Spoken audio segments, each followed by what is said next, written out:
우리가 에스겔 37장에 보면 그 유명한 마른 뼈의 환상이 나옵니다. 에스겔이 하나님의 신의 이끌림을 받아 어느 골짜기로 들어갔는데 거기에 뼈가 가득했다 그랬습니다. 얼마나 이 뼈가 많았는지, 그리고 그 뼈가 힘이 많고 아주 말랐더라, 그렇게 표현을 하고 있습니다. 주께서 묻습니다. 이 뼈들이 살겠느냐?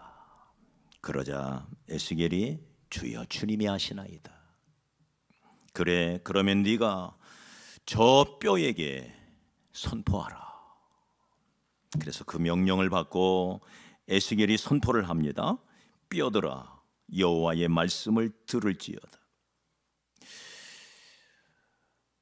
그렇게 하여 이 뼈들이 서로 만나게 되고 그 뼈들이 서로 붙어서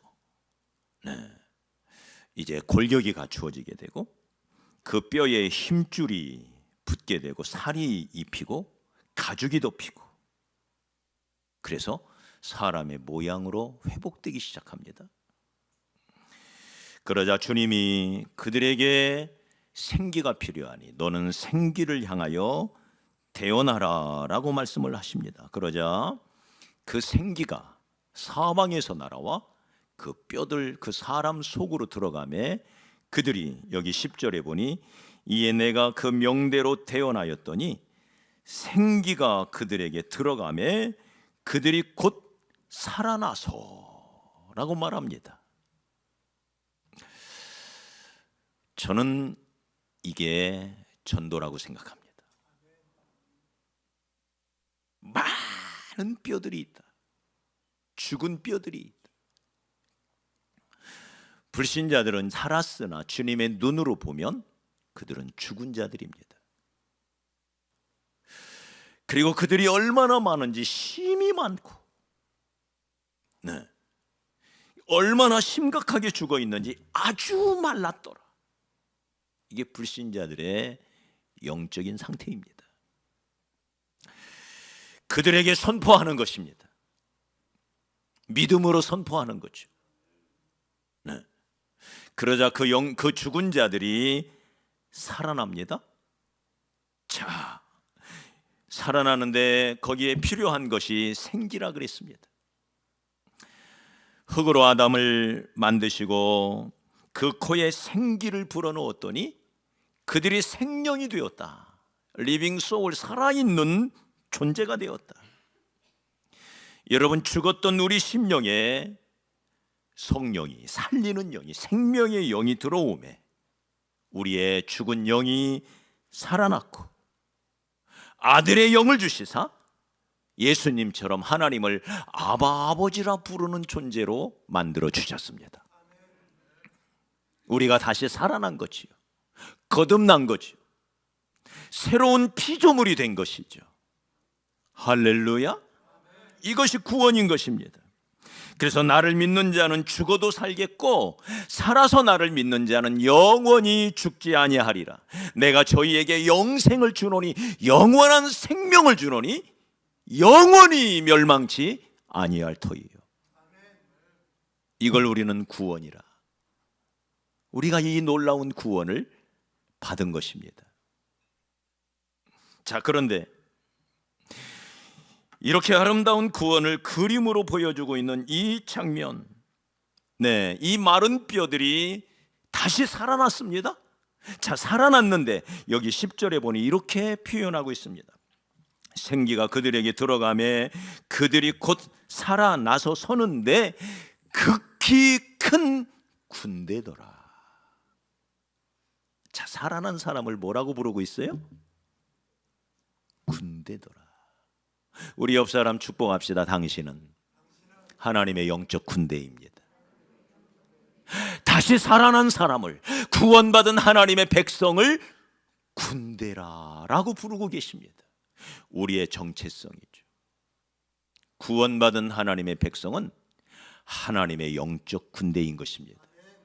하늘에 있는 악한 영들과 싸우라고 부름받은, 십자가 군병, 하나님의 영적 군대가 바로 저와 여러분이라는 사실이죠. 네.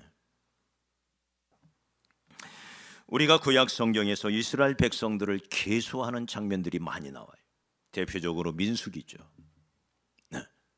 근데 이스라엘 백성들이 백성을 계수할 때 하나님은 누구를 계수하라 그랬느냐? 20세 이상 싸움에 나갈 만한 자만 계수하라. 네? 누구를 계수한다고요? 군대의 숫자. 20세 이상 중에서도 20세 이상이라고 다 군인이 될 수는 없잖아요. 그 중에서도 싸움에 나갈 만한 사람, 이들만을 계수해요. 이들만을. 네? 무엇을 의미하죠? 하나님의 사람은 군대여야 한다는 거예요. 싸움에 나갈 만한 사람이어야 한다는 거예요. 영적으로 무장되어서 마귀와 싸우는 사람, 그들이 그리스도인이라는 거예요. 우리가 하나님의 군대로서 잘 무장, 다시 말해 전신갑주로 무장이 되어서 날마다 싸우고 날마다 싸움의 결과 승리를 거두는 주의 백성들이 되어야 할 줄 믿습니다.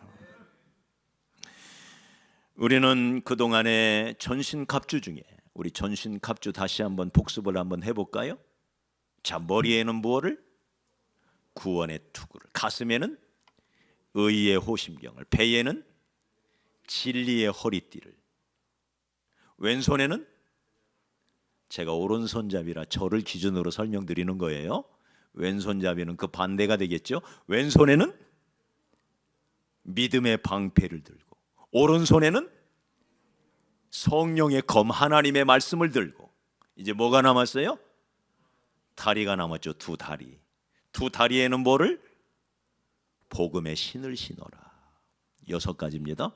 자, 우리는 그 중에 진리의 허리띠를 살펴보았고요, 가슴에 붙이는 의의 호심경을 살펴보았습니다. 네. 그런다고 전쟁에 나갈 준비가 다 된 게 아니에요. 다리에는 뭐를?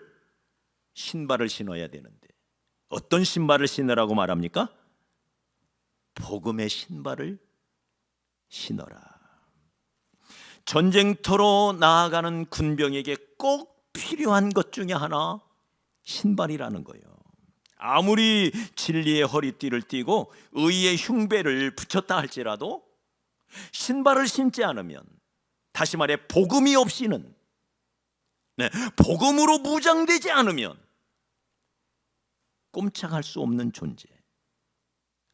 진리와 의가 중요하지만 복음이 꼭 필요하다는 거예요. 복음. 십자가 군병들은 복음의 무장이 필요해요. 복음으로 거듭날 뿐만 아니라 그 복음을 증거하는 존재여야 된다는 거예요. 자, 특별히 여러분, 이 신발이라고 하는 것, 군인은 육중한 군화를 신습니다. 군화가 무거워요. 우리가 군에 가서 신어보면 무거워요. 근데 무거운 군화지만 그걸 신으면 어디든지 갈 수가 있어요. 돌짝반, 가시밭, 산길, 들길, 사막지대 막론하고 어디를 가도 발이 편합니다. 걷는 사람에게 있어서 발이 편한 것이 얼마나 중요합니까? 전쟁하는 사람들은 어디로 갈지 몰라요. 그래서 그들에게 발에는 꼭 군화가 신겨져야 하는 것이죠. 우리가 믿는 사람들도 마찬가지입니다. 평생 평탄한 길만 걸어가는 게 아니에요. 더구나 꽃길만 걸어가는 게 아니에요. 가시밭길, 돌짝밭, 신앙생활 하다 보면 그런 어려운 길을 걸어야 할 때가 많이 있습니다. 그때 필요한 것이 복음의 신이라는 거예요. 복음을 붙잡아야 된다는 거예요. 특별히 여기서 중요한 것이 있습니다. 여러분, 신발은 왜 신죠? 양말은 따뜻하라고 신죠? 신발은 언제 신죠? 잘 때 신나요? 목욕할 때 신나요? 언제 신어요?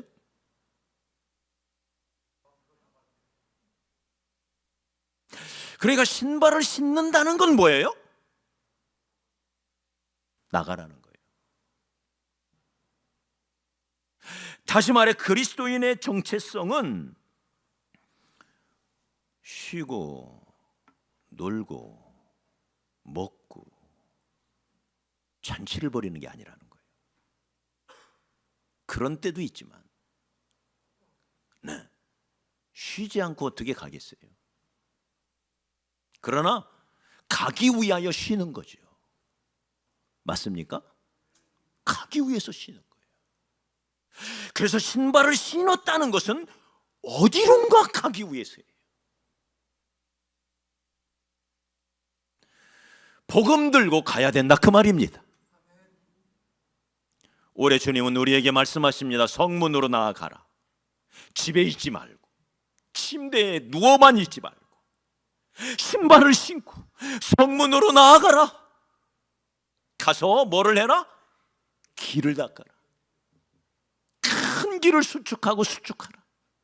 돌을 제하고 그 길로, 큰 길로, 우리가 닦아놓은 그 길로 만민이 올 것이다. 주님이 우리에게 명하셨습니다. 저는 이 말씀을 우리에게 주신 명이라고 받아요. 가라는 거예요. 가라. 주님은 우리에게 가라고 명하십니다. 할렐루야. 첫째는 우리가 부름을 받았습니다. 부름받아 하나님의 자녀가 되었습니다. 부름받아 하나님의 은혜를 입었습니다. 자녀가 되고 은혜 입은 거 중요합니다. 자녀가 되고 은혜 입었으면 이제는 어떻게 해야 됩니까? 가야 됩니다. 부름받은 공동체이지만 그 다음에는 보냄받은 공동체인 것입니다. 할렐루야. 모이는 교회, 두 번째는 흩어지는 교회. 가야 돼요. 주님은 우리에게 가라고 명하십니다. 주님의 지상 명령을 보면 이렇게 시작이 돼요. 그러므로 너희는 가서, 가라는 것으로 시작이 되는 거예요. 가는 거예요.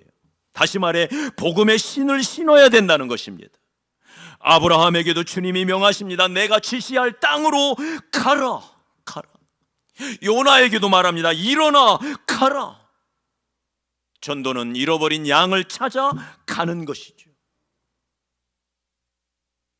우리 하나님께서도 타락한 아담을 구원하시려고 찾아가셨습니다. 주님은 잃은 양을 찾아 오셨습니다. 가셨습니다. 가는 거예요. 사랑하는 여러분, 씨를 뿌리러 밭을 향하여 가는 사람이 거둘 수 있는 것입니다. 그래서 울며 씨를 뿌리러 나가는 자가 열매를 거두어 돌아온다고 했죠. 그러므로 사랑하는 여러분, 우리는 복음의 신을 신고 가는 자가 되어야 할 줄 믿습니다. 고기를 잡으려면 어떻게 해야 돼요? 바다로 가고 강으로 가고, 곰을 잡으려면 산으로 가야 됩니다. 따라합시다. 가면 있고 안 가면 없다. 가면 눈먼 것이라도 주워온다. 가야 돼요. 집에 있는 사람은 결코 잡을 수 없습니다. 어떤 사람은 집에서 휴대폰으로 시키면 된다 보더라고요. 그러면 지들이 알아서 다 온대요. 네. 그러나 영혼은 그렇게 오지 않습니다.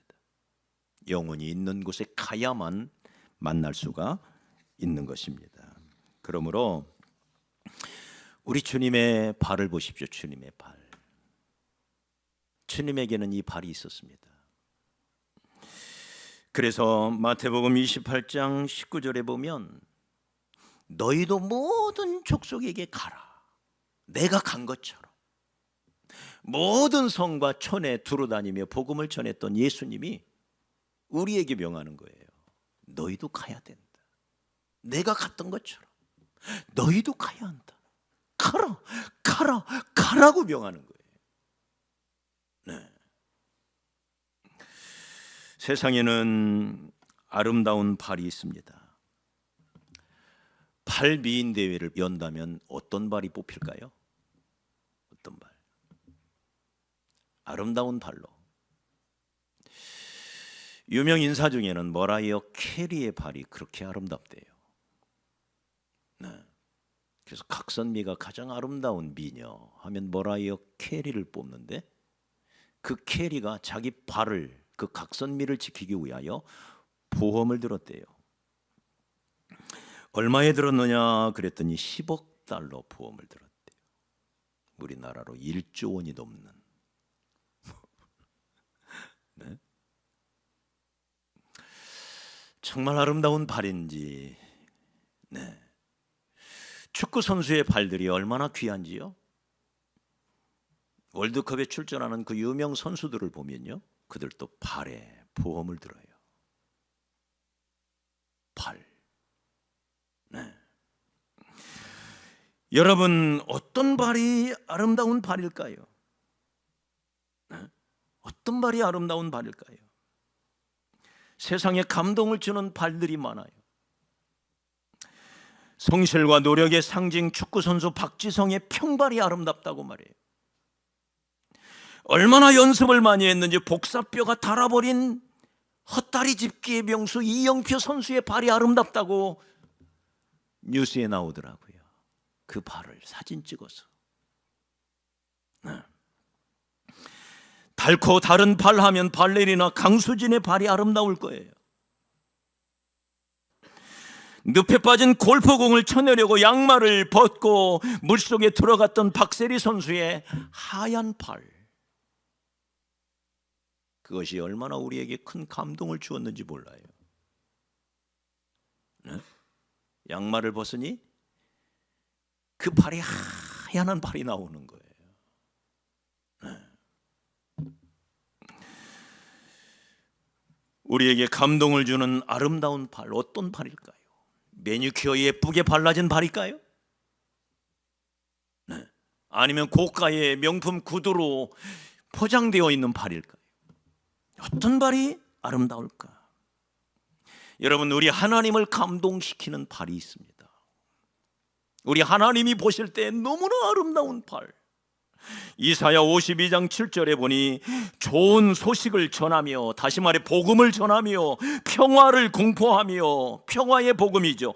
복된 좋은 소식을 가져오며 구원을 공포하며 시온을 향하여 이르기를 네 하나님이 통치하신다 하는 자의 산을 넘는 발이 어찌 그리 아름다운고. 네? 복음을 전하기 위하여 산을 넘어가는 그 발이 어찌 그리 아름다운고. 아마 이 발은 아름다운 각선미가 있는 발이 아닐 거예요. 어쩌면 무다리처럼, 무쇠다리처럼, 네? 인간미는 하나도 없는 그런 발일 수가 있어요. 냄새나는 발입니다. 얼마나 찌든 내가 많이 날까요? 네? 멍죽하게 다른 그 발.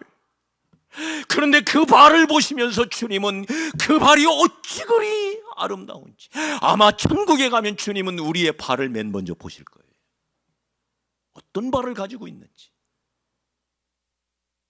네. 우리에게 상을 주시려고, 우리에게 상급을 주시려고 주님이 얘야 네 발 좀 보고 싶다 라고 말씀하실 것 같아요. 저와 여러분은 어떤 발을 가지고 있나요? 네. 사랑하는 여러분, 우리의 발은 어쩌면 돈 벌 수 있는 부동산 투기할 땅이 어딘지 찾아다니는데 빠른 발인지도 모르겠어요. 돈 벌기 위해서는 세상을 정신없이 싸돌아다니는 그런 바쁜 발인지 모르겠어요. 주님이 찾는 발은 어떤 발입니까? 자녀를 자녀의 공부를 위해서라면 어디든지 달려가는 발, 취미생활과 사람을 만나는 곳으로 제일 빨리 달려가는 발, 놀기 위해서라면 일본으로, 동남아로, 어디로 그렇게 빨리 날아갈 수 있는 그런 발, 혹시 우리의 발은 그런 발은 아닐까? 주님은 어떤 발을 찾고 있을까요? 구원의 소식을 공포하기 위하여 험산 출령을 넘어가는 그 무쇠다리 같은 그 냄새나는 발, 그 발을 보시며 주님은 어찌 그리 아름다운지, 우리가 이 발을 가져야 할 줄 믿습니다. 이름하여 복음의 신인 것입니다. 복음의 신, 복음의 발.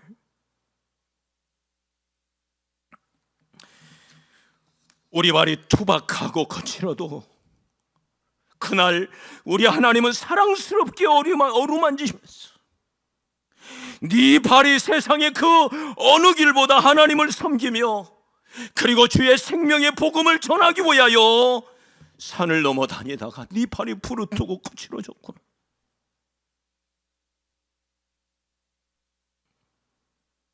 우리 발은 어떤 발인지를 생각해 봐야 하겠습니다. 이 발, 우리의 발인지요?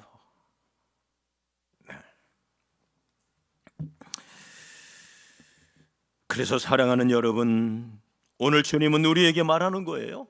복음의 신을 신어라. 사도 바울도 이 말씀을 로마서 10장 15절에 아름답도다 좋은 소식을 전하는 자들의 발이요 하면서 감탄을 하고 있습니다. 아름답도다. 그 말이 너무나 아름답도다. 왜요? 복음만이 세상을 구원할 수가 있습니다. 복음만이 악한 마귀로부터 고통받는 영혼을 건져낼 수가 있습니다. 죽은 자를 살리는 것은 오로지 복음밖에 없는 것입니다. 예수 십자가의 복음. 그러기에 그 복음을 전하기 위하여 산을 넘는 그 발이 우리 주님 보실 때에 그렇게 아름다운 것입니다. 네. 이 신발을 신고 우리는 어디로 가야 할까요? 여러분, 주님이 가라는 대로 가야 하지만 주님은 가까운 데부터 가기를 원하십니다. 그래서 예루살렘으로부터 시작하여 온 유대와 사마리아와 땅끝까지 내 증인이 되리라고 말씀하셨어요. 가까운 예루살렘. 그 예루살렘은 어딘가요? 나의 가족일 수가 있습니다. 나의 남편일 수가 있습니다. 나의 아내요, 나의 자녀요, 나의 부모일 수가 있고, 내가 직장에서 늘 만나는 나의 동료일 수가 있고, 학교에서 늘 만나는 나의 친구일 수가 있습니다.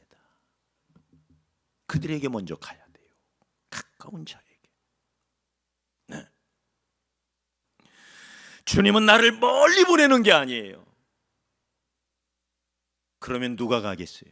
그 먼 길을. 가는 사람도 일부 있겠지만 아무나 못 가겠지요. 주님은 우리에게 가까운 곳. 그래서 거라사의 광인이 귀신 들려 고통받다가 주님으로부터 고침을 받고 주여 내가 주를 따르겠나이다. 아니다. 너는 집으로 가라. 가서 네 친속에게 구하라. 네 가족에게 구하라. 내가 너를 고쳤다고, 내가 이 그리스도를 만났다고, 내가 구원자, 내가 하나님을 만났다고, 네가 경험한 그 예수를 네 가족에게 증거하라. 먼저 가까운 데로 가야 돼요. 가까운 데. 네. 복음의 신발을 신고. 자, 왜 복음이라 했을까요? 복음, 첫째는 기쁨의 소식이죠. 기쁨의 소식, 복음이에요. 복음, 기쁨의 소식. 그런데 이 복음을 수식하는 앞에 이런 말이 붙어 있습니다. 평안의 복음, 평화의 복음. 기쁨의 소식, 기쁨의 복음, 또 하나 평안의 복음. 이 복음을 전하라는 거예요. 하나님은 우리에게 이 복음을 통하여, 예수 십자가를 통하여 우리의 심령에 참된 평안을 주셨습니다. 이 평안은 세상의 평안과 같지 않습니다. 예수께서는 풍랑이는 바닷속에서도, 그 배 위에서도 깊은 잠을 주무실 정도로 그 심령에 평안함이 있었습니다. 베드로가 사형 집행일 바로 첫날에 감옥에서 코를 골며 잘 수 있었던 것도 하나님이 주시는 평안이 있었기 때문입니다. 내가 너희에게 평안을 주노니, 내가 너희에게 주는 이 평안은 세상이 주는 것과 같지 아니하니, 이 평안, 그게 복음으로 오는 거예요. 세상의 평안은 환경이 좋을 때만 오는 것입니다. 그러나 우리 주님이 주시는 참된 평안은 환경을 뛰어넘습니다. 어떤 일을 만나도, 무슨 일을 만나도 소망이 있기 때문에, 하나님이 나와 함께 하심을 믿기 때문에, 그걸 알기 때문에, 그 하늘에서 오는, 하나님으로부터 오는 참된 평안, 이 평안을 우리는 증거하는 거예요. 그래서 예수님이 제자들에게 말합니다. 너희가 어느 집에 들어가든지, 복음을 전하기 위하여 어디를 가든지 맨 먼저 그 집의 평안을 위하여 기도하라. 우리는 기쁨의 소식, 평화의 복음, 생명의 복음, 사랑의 복음, 행복의 복음을 전하는 사람입니다. 우리가 그렇게 좋은 일을 하는 거예요. 복음을 전하는 것처럼 귀한 일이 없는 것이죠. 자, 이 복음을 전하는데 두 번째 수식어가 또 하나가 나와요. 뭐라고 되어 있죠? 다시 한번 볼까요? 14절 다시 한번. 자, 15절 시작. 평안의 복음이 뭘로? 준비한 것으로, 예비된 것으로, 예비된 것으로, 준비한 것으로 신을 신어라. 무슨 말이죠? 복음 전할 준비가 되어져 있어야 된다는 거예요. 가서 열심히만 전한다고 되는 게 아니에요. 준비가 되어져 있어야 돼요. 아무리 귀한 복음도, 이 평화의 복음, 행복의 복음, 생명의 복음이라 할지라도 아무렇게나 전해지는 게, 우리가 밭에 씨앗을 하나 뿌릴 때에도 그냥 아무 때고 가서 던져놓는 게 아닙니다. 적당한 시기에 땅을 파고, 땅을 고르고, 잡초를 캐내고, 돌을 캐내고, 거름을 주고, 그리고는 심을 때만 거둘 수가 있는 것입니다. 맞아요? 이 귀한 생명의 복음을 어떻게 뿌릴 것이냐, 준비해야 된다는 거예요. 준비. 그래서 베드로전서 3장 15절에 베드로 사도는 이렇게 말합니다. 너희 마음에 그리스도를 주로 삼아 거룩하게 하고 너희 속에 있는 소망에 관한 이유를 묻는 자에게는 대답할 것을 항상 준비하라. 평소에 준비가 되어져 있어야 된다는 거예요. 어떻게 복음을 전할지, 누구를 만나, 어디서 만나, 어떤 말로, 무슨 말로 어떻게 설명할지, 돌덩이 같은 내 남편의 마음을 어떻게 녹일지, 내 사랑하는 그 친구에게 어떻게 효과적으로 복음을 전할지 기도하며 준비가 필요하다는 거예요. 제자들은 3년 6개월 동안 준비를 했습니다.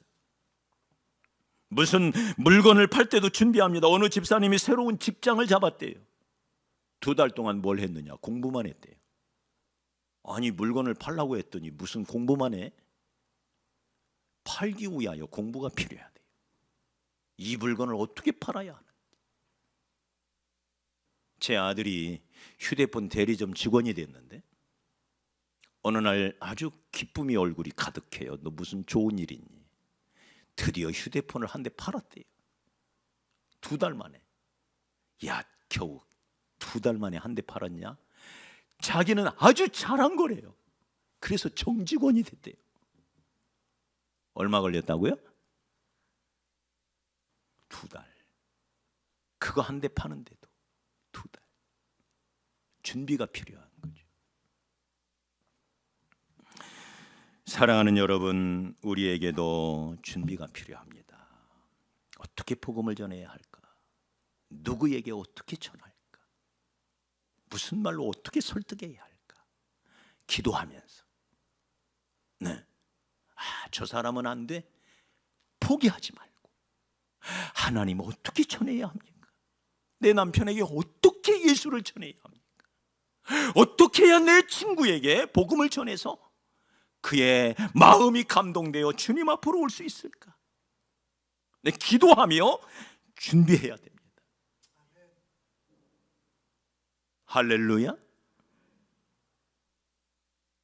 울며 씨를 뿌리러 나가는 자, 씨를 뿌리는 데는 울음이 필요하다는 거예요. 준비가 필요하다는 거예요. 그냥 되는 게 아니에요. 네. 뿐만 아니라 때가 돼야 거두는 거예요. 그 때를 기다리면서, 그 때를 바라보면서 우리가 복음을 준비하는, 우리가 IMC 사역을 꿈꾸면서 지난 1년여 기간 동안 우리가 헌금을 하고 같이 기도하며 같이 지혜를 모으면서 하나님이 주신 물질을 가지고 16개국의 많은 선교하님들과 네트워크를 구성을 하고 그들을 만나고 그들을 섬기면서 우리가 지난 1년 동안 씨를 뿌려왔습니다. 그랬더니 하나님이 지난 한 달 동안 보내주신 외국인 친구들이 37명입니다. 할렐루야. 그렇게 많은 영혼들을 보내주십니다. 뿌렸기 때문입니다. 심었기 때문입니다. 여러분 정말 귀한 일에 동참해주고 계신 것입니다. 심어야 거두는 것입니다. 심기 위하여 우리는 복음의 신을 신어야 합니다. 누워있는 자는 하나님이 쓰실 수가 없습니다. 주님 오늘 아침에도 우리에게 명하십니다. 누가 나를 위하여 갈고, 가는 사람을 찾고 있습니다. 일꾼을 찾으실 때 주여 내가 여기 있나이다, 나를 보내소서, 내가 가겠나이다, 내가 그 신을 신고 가겠나이다. 주님이 쓰실 수 없는 단 한 종류의 사람, 그는 누워있는 사람입니다. 낙심해서 누웠던지 게을러서 누웠던지 누워만 있는 사람, 그 사람을 하나님은 쓰시지 못합니다. 그렇게 누워있다 보면 얼마 안가 필경 청산에 가서 이불이 아니라 잔디를 덮고 누우게 될 수도 있어요.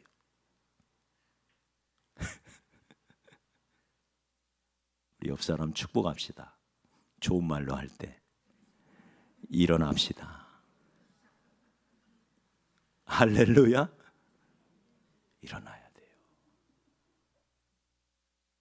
일어나 가라고 하세요.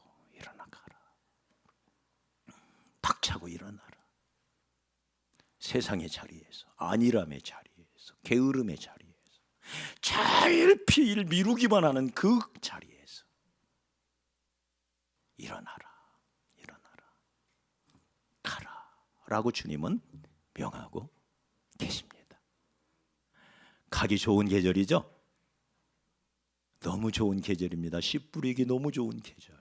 우리 함께 힘을 모아 우리의 신발, 아름다운 신발, 주님이 감동하시는 그 아름다운 신발을 신고 우리 힘써 달려가는 그런 복된 계절이 되기를 주의 이름으로 축복합니다.